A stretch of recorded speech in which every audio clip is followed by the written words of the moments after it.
আজকের এই সৎসঙ্গ কেন্দ্র তেলিয়ামুড়া দ্বারা পরিচালিত যে অনলাইন সৎসঙ্গ অনুষ্ঠান আমরা সকলে সমবেত হয়েছি। শ্রদ্ধেয়া সঞ্চালিকা মা সহ শ্রী শ্রী ঠাকুরের পূর্ত পবিত্র পাঞ্চাধারী কর্মীগণ, সমবেত ভক্তগণ, ভক্তিমতী মায়েরা, ছোট বড় সকলকে যথাযোগ্য স্থানে আন্তরিক শ্রদ্ধা ও আনন্দিত চাই।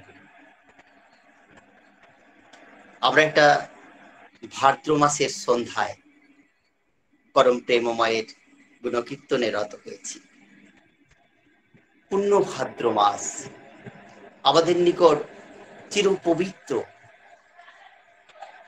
কেন না এই ভাদ্র মাসেই ৩০ ভাদ্র তাল নবমীর পুণ্য প্রভাতে পরম প্রেমময় শ্রী শ্রী ঠাকুর আমার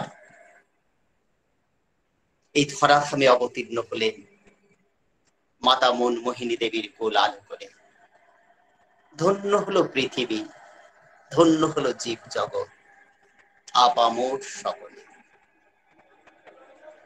আজকে আমরা এমন একটা পরিস্থিতির মধ্যে দিন যাপন করছি, আমরা ঠাকুরের কথা বলার আগে, আমি সৎসঙ্গী, আমি জয়গুরু দিচ্ছি, সাদা পোশাক পরে আছি মানেই আমি সৎসঙ্গী, এ কথা বলার আগে আমাকে বর্তমান পরিস্থিতির কথাটা ভাবতে হবে।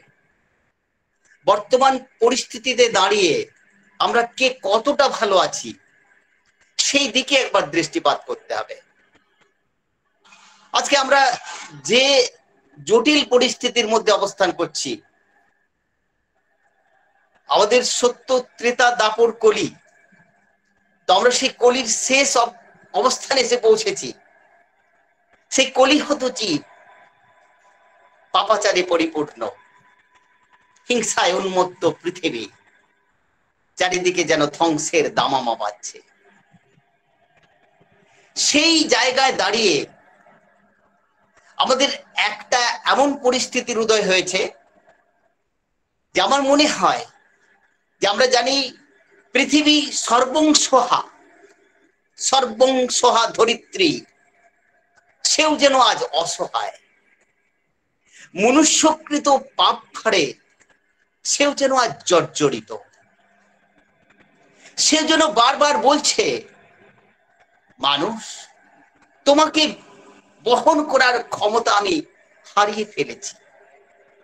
কেন হারিয়ে ফেললো? না, মানুষের যথেচ্ছ আচরণ, মানুষের স্বার্থ পূরণ, মানুষের আত্মশোক চরিতার্থ করার জন্য মানুষ সেই প্রকৃতির অবগুণ্ঠন ছিঁড়ে নিয়েছে, নির্মম ভাবে অত্যাচার করেছে প্রকৃতির উপর। সেই প্রকৃতি কি আর বসে থাকতে পারে? According to Newton's third law, every action has an equal and opposite reaction.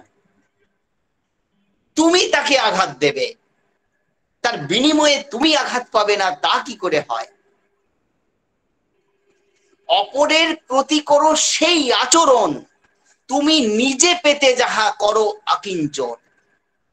তুমি নিজে যে ব্যবহারটা পেতে চাও সেই ব্যবহারটা অন্যের প্রতি যদি করতে পারো তবেই তো তোমার জীবনের সার্থকতা। আজকে এই পরিস্থিতিতে দাঁড়িয়েও আমরা প্রতিটা মুহূর্তে বিভিন্ন জায়গায় বিভিন্ন খবরের কাগজ বা মিডিয়ার মধ্য দিয়ে আমরা শুধু একটা জিনিস দেখতে পাচ্ছি, মানুষের মনে যেন শান্তি নেই, কোথাও যেন তাদের মন থেকে সেই শান্তির ছায়াটুকু হারিয়ে গেছে। আজকে এই পরিস্থিতির উদয় হলো কেন? আমার পরম প্রেমময় শ্রী শ্রী ঠাকুর তিনি তার সত্যানুসরণের পাতায় লিখলেন, তুমি তোমার নিজ পরিবারে, দেশের ও দশের বর্তমান এবং ভবিষ্যতের জন্য দায়ী। এই একটা বাণীতেই তিনি আমাদের বিবেকে আঘাত দিলেন, আমাদের হৃদয়ের মাঝে যে সুপ্ত বিবেক তাকে তিনি জাগিয়ে তুললেন, যে আমরা যদি নিরালায় বসে ভাবতে থাকি যে সত্যিই তো এর পিছনে কি আমার কোনো অবদান নেই? আছেই তো।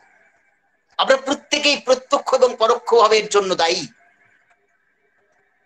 আজকে আমাদের জীবনে শান্তির অভাব, এত প্রাচুর্য আমাদের জীবনে আজকের দিন নেই এমন কিছু নেই, সবই আছে আমাদের।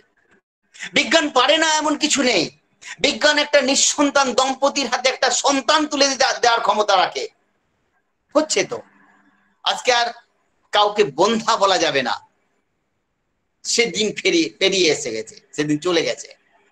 কিন্তু যে জিনিসটা বিজ্ঞান পারে না, বিজ্ঞান যেখানে অসহায়, সেটা হলো যে সেই যে সন্তানটা সে তুলে দিল নিঃসন্তান দম্পতির হাতে, সেই সন্তানটা ভবিষ্যতে কেমন হবে, সে আদৌ তার বাবা মাকে দেখবে কিনা, সে দেশের দশের কোনো মঙ্গল করবে কিনা, সে সমাজের কোনো কাজে লাগবে কিনা, তার কোনো গ্যারান্টি কিন্তু বিজ্ঞান দিতে পারে না। বিজ্ঞানের ক্ষমতা নেই। সেই জায়গাটাতে বিজ্ঞান যেখানে অসহায়, চিকিৎসা বিজ্ঞান যেখানে অসহায়, সেই জায়গাটাতে আমার পরম প্রেমময় শ্রী শ্রী ঠাকুর তার আচার্য পরম্পরা বারবার, একবার নয় বারবার প্রমাণ করছেন যে সেই সমস্ত কিছুর ঊর্ধ্বে তারা আছেন। আমরা যেখানে সমস্ত রাস্তা আমাদের জীবনে বন্ধ হয়ে যায়, আমরা যখন বাঁচার জন্য পথ খুঁজে পাই না, আমরা যখন সখাত সলিলে ডুবে মরি, হাবুডুবু খাই, তখন যদি আমরা তাকে স্মরণ করি, তাকে মনন করি, তাকে চিন্তন করি, তাহলে তিনি আসেন। তিনি আমাদের রক্ষা করার জন্য আসেন। তিনি সদা সর্বদাই তার কল্যাণ হস্ত আমাদের মাথার উপরে প্রসারিত করে রেখেছেন। কিন্তু আমরা পারি না। আমরা পারি না কেন? আমরা প্রবৃত্তের বেড়া জালে আবদ্ধ। পরম প্রেমময় শ্রীজি ঠাকুর তার বাণীতে বললেন, ঈশ্বর তোরে বাসেন ভালো, স্বার্থ তাতে কি, তুই তারে না বাসলে ভালো, ছাইয়ে ঢালা কি। আমরা তাকে হয়তো সেরকম ভাবে ভালোবাসতে পারছি না, তার জন্যই আমাদের এই অবস্থা। আমার একটা জিনিস বারবার মনে হয় যে আমাদের এত দৈন্যতা, এত হাহাকার, এত প্রাচুর্যের মধ্যেও আমাদের সেই আত্মার খোরাক, মনের শান্তি আমরা যেন কোথায় হারিয়ে ফেলছি। আর সেই জায়গায় দাঁড়িয়ে আমাদের বাঁচার কি কোনো উপায় নেই? আছে। আমাদের বাঁচার একটাই উপায় আছে, যোগযুক্ত জীবন যাপন করা। সেই যোগটা হবে কার সঙ্গে? সেই যোগটা হবে ঈশ্বরের সঙ্গে। কিন্তু ঈশ্বরকে আমরা পাবো কোথায়? আমরা সেই নানান উপাচারে, নানান নৈবেদ্য সাজিয়ে, পূজার ঘরে দরজা বন্ধ করে আমরা তাকে প্রাণপণে ডাকলেও সেই মাটির মূর্তি কিন্তু সাড়া দেয় না। এই যে আসছে দুর্গাপূজা, চারিদিকে প্যান্ডেল শুরু হয়ে গেছে, মূর্তি তৈরির কাজ শুরু হয়ে গেছে, সব মূর্তি করার কাজে সে শিল্পীরা ব্যস্ত, মৃৎশিল্পীরা। এই কয়েকটা দিনের জন্য কত কোটি কোটি টাকা খরচ করবে, কত আনন্দ অনুষ্ঠান, কিন্তু আসল জায়গাটা কোথায় যে হারিয়ে যায় আমরা নিজেরাও বুঝতে পারি না। আমার পরম প্রেমময় শ্রী শ্রী ঠাকুরের বাণীতে বলতে গেলে বলতে হয়, চলন হারা চরণ পূজা, বন্ধা পূজা তাই জানিস, আদর্শেতে অটুট চলন, অর্থনাতে তাই মানিস। আমরা সেই চলনটাই অনুসরণ করতে পারছি না তো। আজকে যে বর্তমান পরিস্থিতিতে দাঁড়িয়ে একটা বাস্তব উদাহরণ আমি তুলতে চাই। পুকুর ঘাটে আমাদের গ্রাম বাংলার মায়েরা এখনো পুকুর ঘাট কিন্তু ছাড়তে পারে না। যতই বাড়িতে একটা মোজাইক করা বাথরুম বা স্নানাগার থাক না কেন, তারা কিন্তু পুকুর ঘাটে যায়।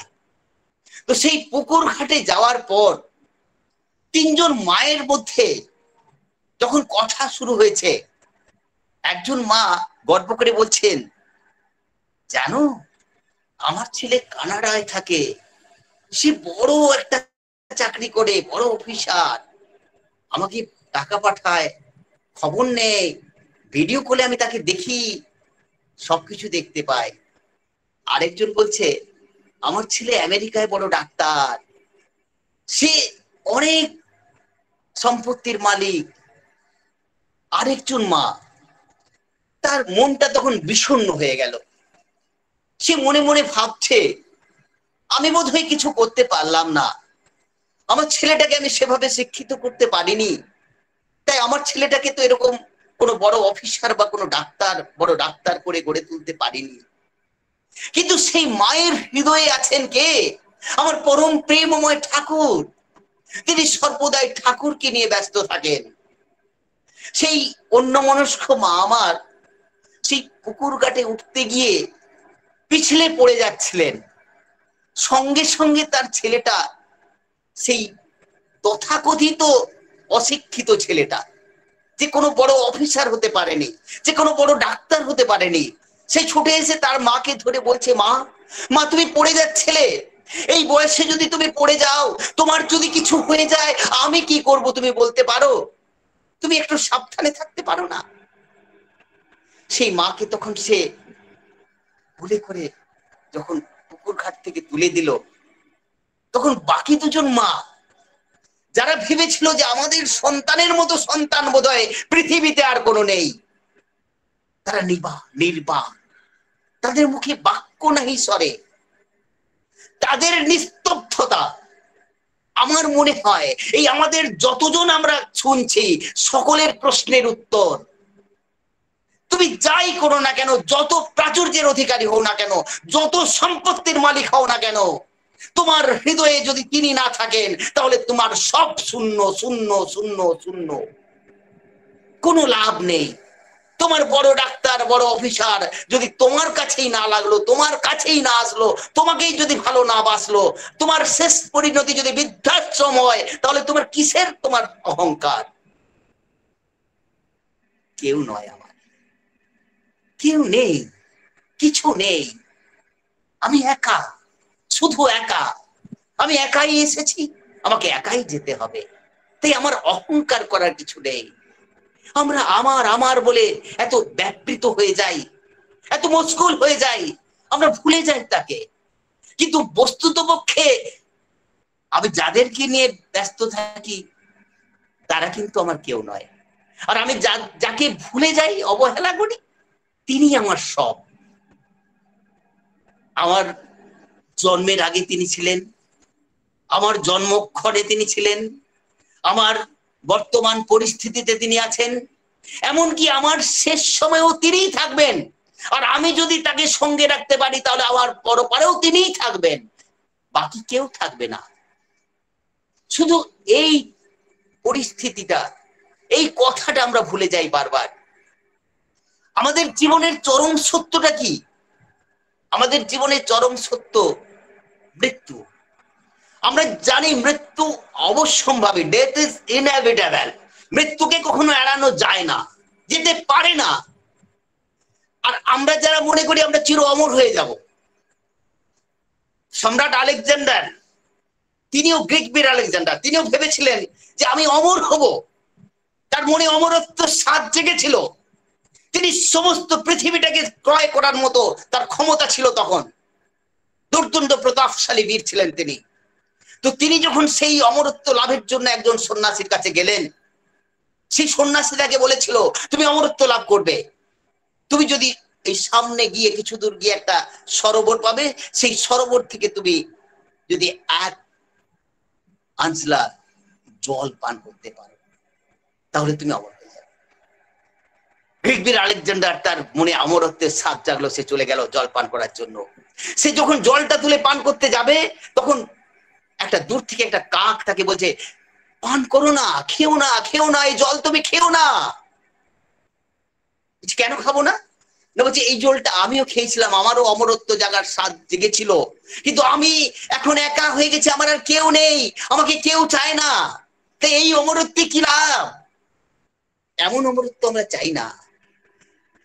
সে যখন সেই সন্ন্যাসীর কাছে এসে বলছে, তখন সন্ন্যাসী তাকে বলছে দেখো, প্রত্যেকটা জিনিস তার শুরু আছে, তার শেষ হবেই। আর মৃত্যুটা যে কতটা প্রাসঙ্গিক, যে ব্যক্তিটা শেষ সময়ে বিছানায় পড়ে থাকে একা, তার স্ত্রী পুত্র কন্যা তার কাছে আসে না, সবাই তাকে দূর দূর করে, মরলে জঞ্জাল বাঁচি, এই কথাটা যখন সবার মনে জাগে, তখন সেই ব্যক্তিটার কাছে মৃত্যুটা যে কতটা প্রাসঙ্গিক তাকে জিজ্ঞাসা করে দেখো। সে প্রতি মুহূর্তে চায়, হে মৃত্যু তুমি আমার কাছে এসো। মৃত্যু, তাহলে সেই মৃত্যুকে আমরা এড়াবো কি করে? পারি না।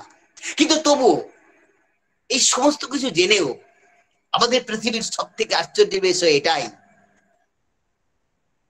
ধর্মপুত্র যুধিষ্ঠিরকে যখন প্রশ্ন করা হয়েছিল, কিবা বার্তা কিবা আশ্চর্য পথ বলি কারে, কোন জন সুখী হয় এই চরাচরে, তো সেই আশ্চর্যের উত্তরে তিনি বলেছিলেন, প্রতিদিন জীব জন্তু যায় জম ঘরে, শেষে থাকে যারা তারা ইহা মনে করে, আপনারা চিরজীবী না হইব ক্ষয়, ইহা হইতে কি আশ্চর্য আছে মহাশয়। এর থেকে আশ্চর্যের আর কিছু নেই। এই পরিস্থিতিতে দাঁড়িয়ে আমরা যদি সত্যি সুখী হতে চাই, আমরা সবাই সুখী হতে চাই, আমরা পৃথিবীর সর্বশ্রেষ্ঠ জীব মনে করি, শ্রেষ্ঠত্বের দাবি রাখি, তাই প্রত্যেকটা জীবের একটা নিজস্ব বৈশিষ্ট্য আছে, স্বকীয় বৈশিষ্ট্য। প্রত্যেকটা জীবই বেঁচে থাকতে চায়, বেড়ে উঠতে চায় এবং নিজ সন্ততির মধ্য দিয়ে তার অস্তিত্বের ধারা বজায় রাখতে চায়। কিন্তু মানুষ সে আর একটু অন্য কিছু চায়। তো সেই সুখী হতে চায়, কিন্তু সুখী হতে পারে না কেন? যখনই আমরা সুখের আশা করি, তখন দুঃখ আমাদের দরজায় কণা নাড়ে। আমরা যখন শান্তির ছায়া খুঁজে পেরি, শান্তির বাতাবরণ সৃষ্টি করতে চাই, তখন অশান্তির ছায়া আমাদের গ্রাস করে। আমার শ্রী ঠাকুর তাই বললেন, সুখী হতে আসলি ভবে, ওই কামনাই করলি কত, সুখী কারেও করলি না কো, কাম্য যাতা করলি কত। আমি নিজে সুখী হব বলে কোনোদিনও সুখী হতে পারবো না, কারণ আমি একা তো সুখী হতে পারি না। আমার একা আমি বেঁচে থাকতে পারি, কিন্তু আমি বেঁচে থাকার মধ্যে আমার হৃদয়ে প্রাণটা থাকবে, কিন্তু জীবনটা হারিয়ে যাবে।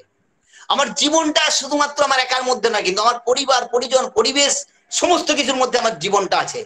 আমি তাদেরকে যদি ভালো রাখতে পারি, তবেই আমি ভালো থাকতে পারবো, অন্যথায় নয়। কিন্তু কবির কণ্ঠে কণ্ঠ মিলিয়ে বলতে পারি, পরের কারণে মরণেও সুখ, সুখ সুখ করে কেদনার, যতই কাঁদিবে যতই ভাবিবে, ততই বাড়িবে হৃদয়ে ভার।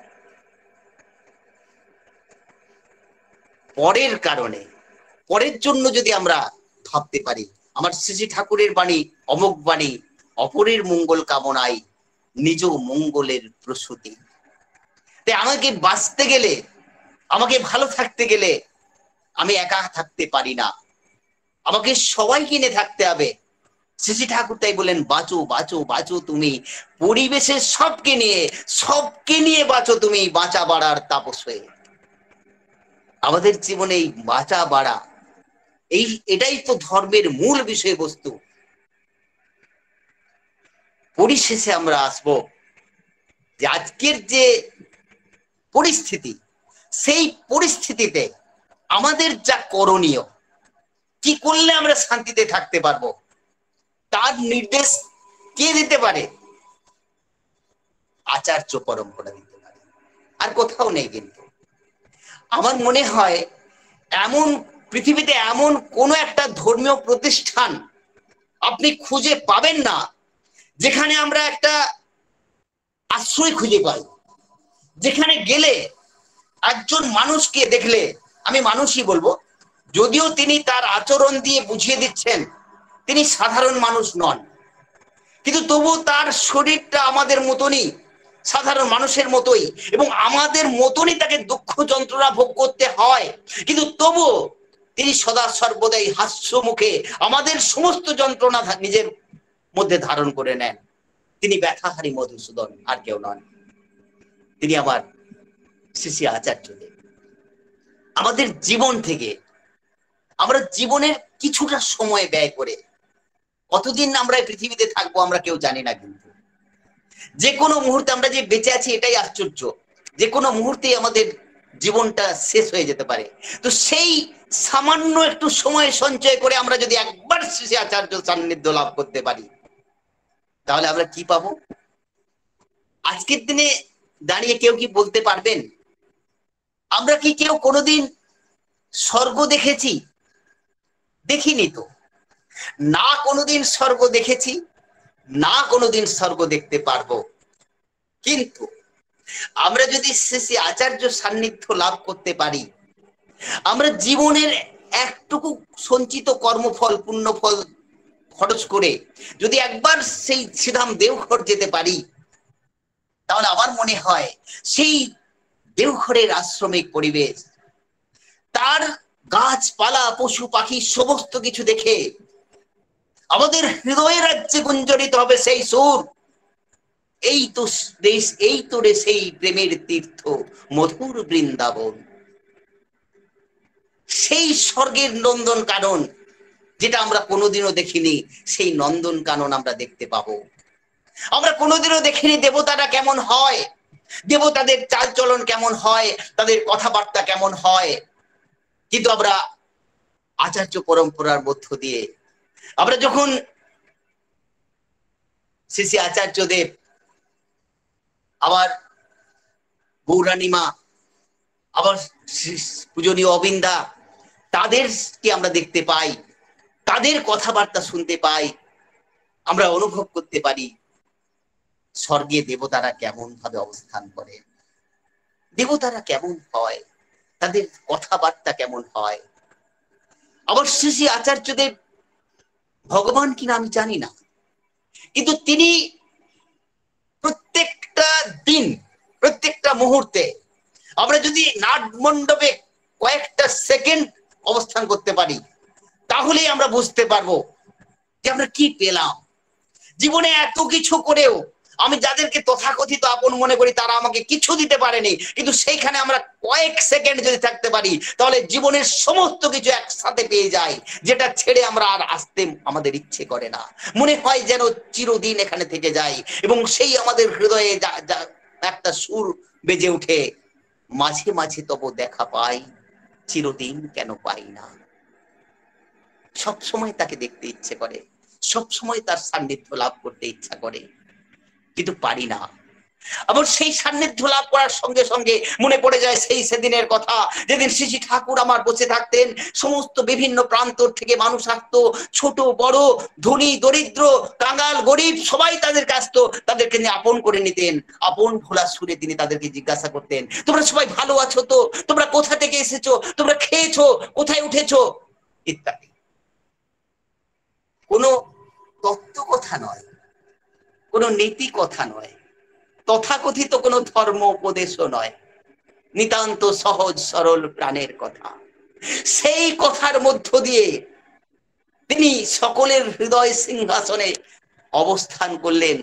তিনি হলেন প্রাণের ঠাকুর, প্রেমের ঠাকুর। আর সেই পরিস্থিতিটা আজকে আমরা সচক্ষে দেখতে পাই, সেই দিনটার কথা আমরা আজকে এখনো দেখতে পাই, যখন আমরা সেই নাট মণ্ডপে যাই, শ্রী আচার্য দেবের সান্নিধ্য লাভ করতে পারি। তাই আমাদের জীবনে আমরা যারা আচার্য সান্নিধ্য লাভ করতে পেরেছি বা পারি, তারাই ধন্য। যারা পারিনি তাদের মতো অভাগা নেই। তাই আমরা যেন আমরা জীবনটাকে খেলায় না হারিয়ে তার সান্নিধ্য লাভ করতে পারি, তার নির্দেশটুকু পরিপালন করতে পারি, তাহলেই আমাদের জীবন ধন্য হবে। আর আজকের এই হতাশ পৃথিবী, চারিদিকে কান্নার রোল, সংসারে অশান্তি, পিতা মাতার মধ্যে সম্পর্ক ভালো নেই, সন্তান পিতাকে মানছে না, কেন? এই পরিস্থিতি থেকে রক্ষা পেতে একমাত্র তাকে চাই। আর তার জন্যই তিনি আমাদের যে কর্মযোগ্যটা দিলেন, সেই ডিপি ওয়ার্ক, দীক্ষাপত্র সমীক্ষা, তাছাড়া আমাদের আর কোনো বাঁচার উপায় নেই। আবার শ্রী শ্রী ঠাকুর বাণীতে বলেছিলেন, সব সমস্যার সমাধান জানিস ইষ্ট প্রতিষ্ঠান। আমাদের কোনো সমস্যা হলে তখন সবাই ইষ্ট প্রতিষ্ঠানে চলে যেত এবং সমস্যার সমাধান লাভ করত। আর আজকে যুগের নিয়ম পাল্টে গেছে। কারণ যে যুগে তিনি আসেন সেই যুগ মাফিক তার চলচলন হয় এবং সেই যুগের মতো করে তাকে চলতে হয়। তাই আজকের পরিস্থিতিতে সেটা দাঁড়িয়ে কি পরিবর্তন হলো না, সব সমস্যার সমাধান তার সঙ্গে আরেকটা যুক্ত হলো, এই যে কর্মযজ্ঞে যোগদান। এই কর্মযজ্ঞে যোগদান না করলে আমরা কিন্তু আমাদের সমস্যা থেকে মুক্তি পাবো না। যাই হোক না কেন, যার সাথে কোনো সম্পর্কই নেই, আমার সন্তানকে খুঁজে পাচ্ছি না, সে নিখোঁজ হয়ে গেছে, আমি আচার্য সান্নিধ্যে গেলে আচার্য সান্নিধ্যে লাভ করার পর আচার্যদের বলবেন ডিপি ওয়ার্কস করতে। ডিপি ওয়ার্কস করার মধ্য দিয়ে সন্তান খুঁজে পাওয়া যায়। আমার শরীরে এমন একটা বেশি ব্যাধি বাসা বেঁধেছে যার থেকে নিষ্কৃত হওয়ার আমার কোনো উপায় নেই। ডাক্তার জবাব দিয়ে দেয় 4-3 মাস আমার আয়ু আছে। আমি যদি আচার্য সান্নিধ্য লাভ করতে পারি, আচার্যদের বলবেন ঠাকুরের কাজ করতে। সেই ঠাকুরের কাজ করতে ডাক্তারের সেই প্রেসক্রিপশনটা ছিঁড়ে ফেলে দিলেও কিছু হয় না। ডাক্তার সেখানে সরে যায়, বিজ্ঞান সেখানে থেমে যায়, সে ভালো হয়ে যায়।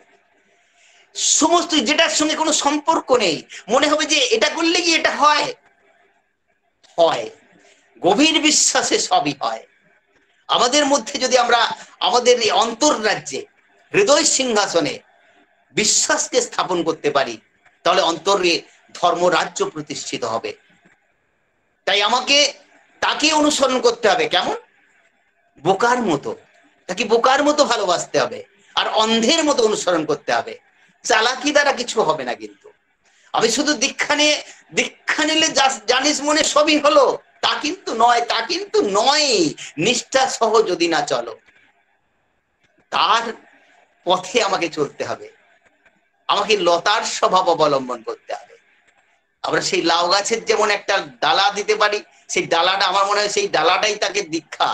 সেই আমাদের সেই ডালাটা যদি আমরা ঠিক ধরতে পারি, তাহলে সেই আদর্শরূপ বৃক্ষকে জড়িয়ে ধরলে আমরা সিদ্ধকাম হব। আসুন আমরা সবাই সেই আচার্য নির্দেশ পরিপালনের মধ্য দিয়ে জীবনটাকে কাটাই। আর পরিশেষে বলি, প্রশ্ন আমার অস্ত যাও, রহুক যুক্তি সরে, তোমার ব্রত করব পালন মরণ স্তব্ধ করে। তোমার সেবা, তোমার কর্ম, তোমার ধর্ম নীতি স্রোত, সেগুলিরই শুশ্রূষা সেবা আমার সত্তা ধর্মবোধ। তোমার তৃপ্তি স্বস্তি পোষণ বিশ্বে তোমার জয়গান, তাই যেন হয় সাধনা আমার, তাই হোক মোর অভিযান। জয় গুরু। সবাই ভালো। দাদা 20 অব্দি বলুন, আরো 5-6 মিনিট বলুন বুদ্ধদেব দা। জয় গুরু। জয় গুরু দাদা, জয় গুরু। আমার শ্রদ্ধেয় একটু বলেন এক্সিলেন্ট। জয় গুরু দাদা। আজকে যে আমরা কাজটাতে মানে নেমে পড়েছি, আমার এই যে মাঝে মাঝে স্ক্রিন প্রেজেন্ট করছেন খুব সুন্দরভাবে, অবিন্দাকে মাঝে মাঝে আমি দেখতে পাচ্ছি। তো এই অবিন্দার কথা আমরা যদি আজকের সৎসঙ্গে না তুলে ধরি, তাহলে আমার মনে হয় সৎসঙ্গটা সম্পূর্ণ হয় না। কারণ অবিন্দা হলেন সেই পঞ্চম পুরুষ, শ্রী ঠাকুরের পঞ্চম পুরুষ।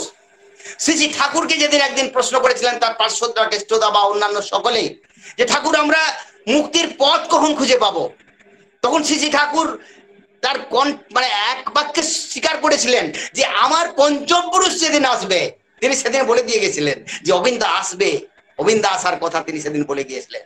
আজকে অবিন্দা আমাদের সামনে এসেছেন, তাকে দেখলে আমাদের কি মনে হয়? আমাদের যে মানে কিছু অথর্ব যে চলতে পারছে না, সেই লোকটার প্রাণের মধ্যে একটা স্পন্দন জেগে যায়। সেই লোকটা শুধুমাত্র যদি অবিন্দাকে একবার দেখতে পারে, তাহলেই তার হৃদয়টা আলাদা ভাবে অনুভূত হয়। একটা ছোট্ট ঘটনা বলি। একবার একজন ভদ্রলোক যাচ্ছেন একজন সৎসঙ্গী দাদার সাথে, দেওঘরে যাচ্ছেন, তিনি দীক্ষা নেননি কিন্তু, মানে বয়স্ক ভদ্রলোক। তো তিনি ভাবছেন যে দেওঘর মানে সেই বিরাট বড় কোনো মন্দির টন্দির থাকবে, বিরাট বড় তীর্থক্ষেত্র, তাহলে সবাই যাচ্ছে, তাহলে আমিও যাই। তিনি গেলেন। তারপর সেই দাদার সাথে ঘুরতে ঘুরতে তিনি দেখছেন যে আচার্যদেব আছেন, সবাই আছেন, সবাই ঘুরে বেড়াচ্ছেন, মানুষের ভিড়, লাইন দিয়ে আছে সব। সেটা দেখার পরে তিনি তাকে জিজ্ঞাসা করছেন, তার কৌতূহল তিনি অবদমন করতে পারছেন না। বলছি এখানে কি কি আছে? এখানে তেমন কোনো বড় মন্দির নেই, কোনো সেরকম কিছু নেই, শুধুমাত্র মানুষকে দেখার জন্য এত লাইন, এত ভিড়, কি আছে এখানে? এখানে আমরা এলাম যে। কিছুক্ষণ পরে সেই ভদ্রলোকের সাথে অবিন্দার দেখা হয়। অবিন্দা তার কাছে আসার পর তাকে জিজ্ঞাসা করছেন, মানে অবিন্দা নিজেই জিজ্ঞাসা করছেন, ভালো আছেন তো, আপনার শরীর ভালো আছে? এই কথা বলতে বলতে, আপনার তো বাইরে চিকিৎসা করতে যাওয়ার কথা ছিল, তো আপনার ছেলেরা সাই দিয়েছে তো, আপনি যেতে পারছেন তো? প্রত্যেকটা কথা দিয়ে তার ভিতরে তীর বিঁধছেন, একটা একটা তীর, একটা একটা মানে এমন তীর দিচ্ছেন তিনি, তার হৃদয়টা ক্ষত বিক্ষত হয়ে যাচ্ছে। যে অভাবটা তার হৃদয়ের মধ্যে ছিল, সেই অভাবটা একটা একটা তীর দিয়ে, একটা একটা খোঁচা দিয়ে তিনি জাগিয়ে দিচ্ছেন। তার শরীরে রোগ আছে কিন্তু চিকিৎসা করার কোনো উপায় নেই। তার অনেক ধন সম্পদ পয়সা কড়ি আছে কিন্তু তার ছেলেরা তাকে মানছে না, তাকে চিকিৎসা করার কোনো সুযোগ দিচ্ছে না, বাইরে যাওয়ার কোনো ব্যবস্থাই করছে না। তখন শেষকালে অবিন্দা বললেন, আপনার যত চিকিৎসা খরচ হবে, যা যা ব্যবস্থা করতে হবে আমি করব, আপনি চিকিৎসা করে সুস্থ হয়ে আসবেন, ফিরে আসবেন। এবার সেই লোকটা, যে লোকটা বলেছিল এখানে কেন এলাম, এখানে কোনো বড় মন্দির নেই, কোনো কিছু নেই, সেই লোকটার মনে কি ভাব জাগলো যে সত্যি ভগবানের সামনেই আমি এসেছি, স্বয়ং ভগবান, অন্তর্যামী ভগবান, সে জানলো কি করে আমার মনের কথা, আমি তো কাউকে বলিনি। আর আমার বেদনার কথা সে জানলো কি করে, সেই বেদনার কথা তাকে জেনে, আমরা আমাদের হৃদয়ে অনেক বেদনা, অনেক যন্ত্রণা, আমরা তার সেগুলো প্রকাশ করতে পারি না, একমাত্র তার কাছে গেলে আমাদের প্রকাশ করতে হয় না, তিনি সব জেনে যান, আমাদের দেখলেই তিনি সব বুঝতে পারেন এবং তার সমাধান তিনি দিয়ে দেন। এবং তিনি নিজে দাঁড়িয়ে থেকে, তাই তো সেদিন দীপ্ত কণ্ঠে অবিনবাবু ঘোষণা করেছিলেন যে যেদিন আপনার মনে হবে আপনার কেউ নেই, সব হারিয়ে গেছে, আপনার মানে হতাশায় গ্রাস করেছে আপনাকে, সেদিন আপনি শুধু একটা টিকিট কেটে চলে আসবেন এখানে, এই অবিন আপনাদের জন্য দাঁড়িয়ে থাকবে। এত বড় পরাভয়ের বাণী আমার মনে হয় এই বিশ্বে আর কেউ দিতে পারে না। তাই আমাদের সৎসঙ্গ ছত্র ছায়া, আমরা যাই করি না কেন, যাই বলি না কেন, আমাদের জীবনে যদি আমরা জীবনের স্বাদ গ্রহণ করতে চাই, তাহলে শ্রী শ্রী ঠাকুরকে গ্রহণ করা ছাড়া দ্বিতীয় কোনো পথ নেই, আমার মনে হয় নেই। তাই এক বাক্যে আমরা বলতে পারি, শ্রী শ্রী ঠাকুর অনুকূল চন্দ্র কে এবং কি যদি আমি জিজ্ঞাসা করে আমাকে কেউ, তাহলে আমি বলতে পারি Shri Shri Thakur Anukul Chandra is the salt of our life. একটা যে কোনো জিনিসের স্বাদ খুঁজে পেতে গেলে তাতে নুনটা যদি না দেওয়া হয়, লবণটা যদি না দেওয়া হয়, তার স্বাদ হারিয়ে যায়। তো সেই রকম আমাদের জীবনের স্বাদটা যদি আমরা খুঁজে পেতে চাই, তাহলে শ্রী শ্রী ঠাকুর অনুকূল চন্দ্রকে চাই আর তার আচার্য পরম্পরা, তার হলে কিন্তু আমাদের জীবনটা বিস্বাদ হয়ে যাবে। জয় গুরু, ভালো থাকবেন সবাই।